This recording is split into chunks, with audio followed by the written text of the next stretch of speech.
ఈరోజు వాక్య ధ్యానాంశం క్రీస్తు స్వరూపం. ఒకానొక సమయంలో అబ్రహాం లింకన్ తాను రాజకీయాలలో ప్రవేశించినప్పుడు అతను చేసే ప్రతి పనిని విమర్శిస్తూ, నిందిస్తూ, నిర్నిమిత్తముగా ద్వేషిస్తూ, హేళన చేస్తూ ఎడ్విన్ స్టాంటన్ అనే వ్యక్తి అబ్రహాం లింకన్ని న్యూస్ పేపర్లో బహుగా దూషిస్తూ ఉండేవాడు. అంతేకాకుండా గొరిల్లాను పట్టుకోవాలంటే ఆఫ్రికా దేశంలో ఉన్న అడవులకు వెళ్ళవలసిన అవసరం లేదు, మన దేశంలోనే మనిషి రూపంలో ఉన్న ఓ గొరిల్లా ఉంది అని అబ్రహాం లింకన్ని గొరిల్లాతో పోల్చి బహుహీనపరిచేవాడు. అయినప్పటికీ అబ్రహాం లింకన్ ఇతని విమర్శలకు, ఎత్తి పొడుపు మాటలకు ఎప్పుడూ ప్రతిస్పందించలేదు. అబ్రహాం లింకన్ అమెరికా దేశపు ప్రెసిడెంట్గా ఎన్నుకొనబడిన తర్వాత అమెరికా దేశానికి యుద్ధ కార్యదర్శి పదవికి ఎవరు సరైన వ్యక్తి అనే ప్రశ్న వచ్చినప్పుడు అబ్రహాం లింకన్ మరో మాట పలకకుండా ఈ ఎడ్విన్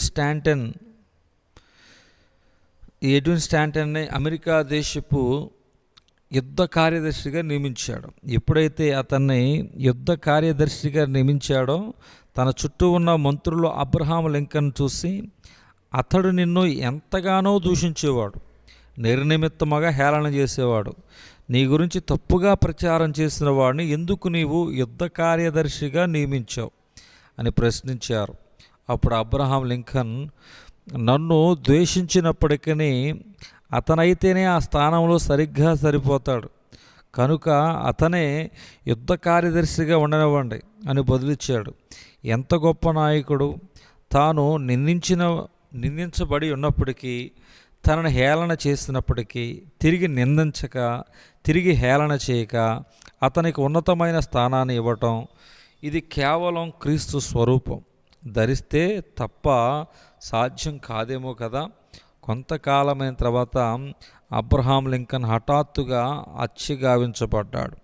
అలా చంపబడిన అబ్రహాం లింకన్ శవాన్ని చూడడానికి పరుగున వచ్చిన ఎడ్విన్ స్టాంటన్ అబ్రహాం లింకన్ యొక్క శవాన్ని చూస్తూ బోరున ఏడుస్తూ ఇలా చెప్పాడు, అమెరికా దేశ చరిత్రలో ఇంత గొప్ప నాయకుడిని ఎన్నడూ చూడలేదు అని ఎడ్విన్ స్టాంటన్ అబ్రహాం లింకన్ శవంపై పడి హృదయం పగిలేలాగా ఏడ్చినట్లుగా మనకు చరిత్ర తెలియజేస్తుంది.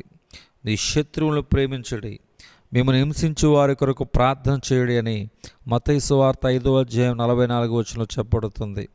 అదే బైబిల్ వాక్యాన్ని కేవలం చదవటం మాత్రమే కాకుండా అక్షరాల క్రియల్లో పెట్టి శత్రువుని ప్రేమించడమే కాకుండా శత్రువుని ఉన్నతమైన స్థానంలో చూడాలని ఆశపడిన అబ్రహాం లింకన్ మనకెంతైనా మాదిరి కదా. దేవుడు ఈ దిన ధ్యాన వాక్యమును దేవుడు దీవించునుగాక. ఆమేన్.